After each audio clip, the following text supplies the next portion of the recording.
mahal pala kayo eh. Eh, sayang naman yung love story niyo. I guess I'm part to blame. Kasi may pinromise ako sa kanya, pero hindi ko natapad. She got tired of waiting, I guess. Aalis ka, sorry? Isn't it obvious, Andrew? I'm taking the job sa Valmora. Bakit? Andrew, pagod na ako maghintay sa'yo. Sorry, may kinailangan kasi akong gawin eh. I didn't mean today or last week. Mukha na akong tanga kakahintay sa'yo, hoping na mabigyan mo ko ng time. But since sumikat ka, naiwan mo na ako. I'm always alone. Hindi ko tinanggap yung job offer sa Balmora kasi gusto kitang makasama. Gusto kitang suportahan. But it's been a while since sarili ko naman yung iniisip ko. Okay, anong gusto mong gawin ko? I can leave that job.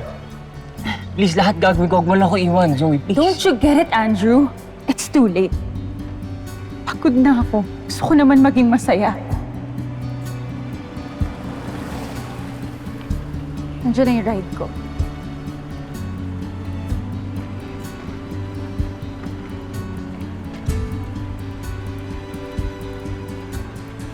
Ngayon, mas may time ka na para dyan sa trabaho. You have all the time. Have fun, Andrew.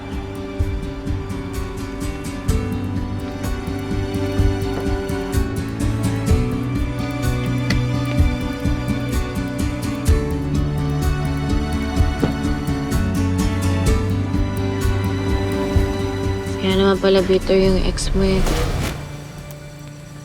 Ano nangyari pagtapos nun? Hindi mo siya inabol. Well, nag-reconnect kami paminsan. Social media, greetings, Christmas, New Year. Pero nandun na lang yan. Talaga? Oh.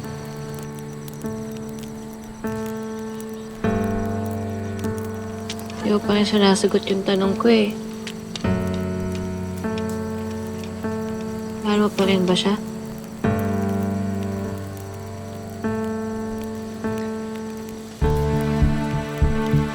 If I say yes, nagsiselos ka ba?